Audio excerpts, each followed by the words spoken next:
我叫江雅文，目前在寿司郎的松江茶安店，待了3年。我现在主要工作内容负责是军舰寿司跟甜点。这边的环境虽然步调很快，但我觉得大家都会对我们那个身障者都就是有耐心，或者是很关心我们一些工作上面的困难，都会跟我们说明一些事情要哪里去要注意的部分。东西一定要做漂亮，像我们炸虾、鲈鱼卷啊，都是飞软一定要摆好，去做漂亮。然后像炸肉那些，雅文的话是轻度的智能障碍。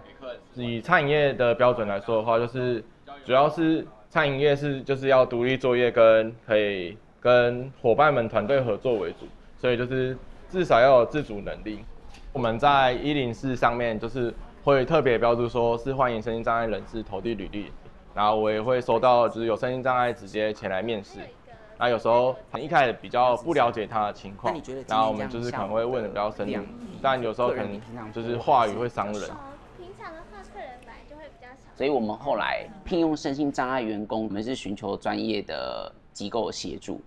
那像我们有跟第一社福基金会还有伊甸基金会进联络。我们有在网络上有看到说你们有在推荐身心障碍的人员。那个时候我们在接洽的时候，他们其实都会告诉我们说，哪些身心障碍类别的员工其实是比较适合餐饮业的，所以他就是有直接提供我们人选。那像我们之前有一些，譬如说听障的朋友，然后或者是比较多智力障碍的朋友，所以那个时候在面试的时候就也有跟我们说明说，面试的时候有需要特别注意什么，或者是就服务员也会陪同我们一起进行面试。然后雅文想跟你确认一下，就是你可以帮我简单叙述一下你之前的工作经历吗？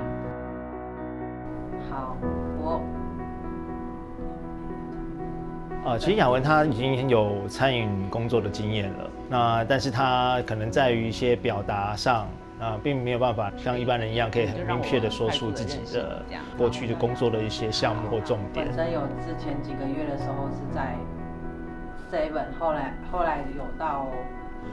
对方就是我们的雇主或是面试的主管听不懂，就会觉得说他是不是其实并没有像他履历上所写的，他有这些工作的经验，因为他讲不清楚啊。那我会不会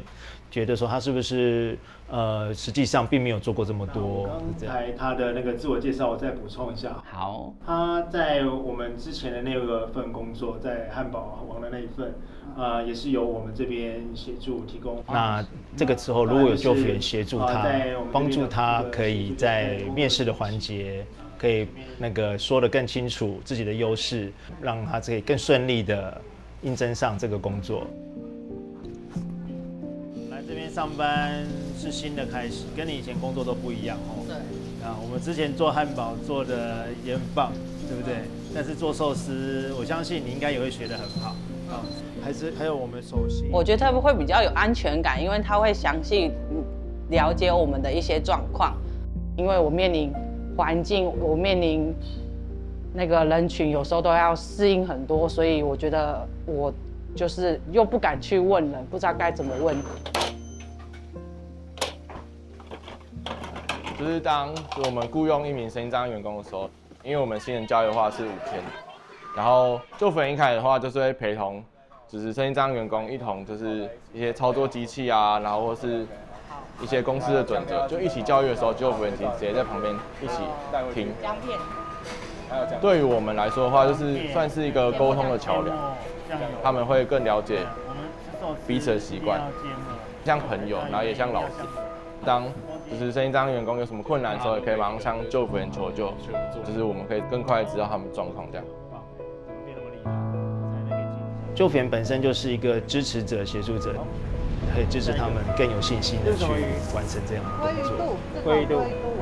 那这个是什么？因为我觉得任何人如果都有一份工作，其实在于生活上的各方面是可以得到很大的一个协助，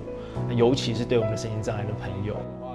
那对雇主来说，借由这样的一个职缺，然后有给予我们的身心障碍的朋友一份能够发挥他的能力，那又可以符合企业的需要，那我觉得这是一个蛮美好的一个状况。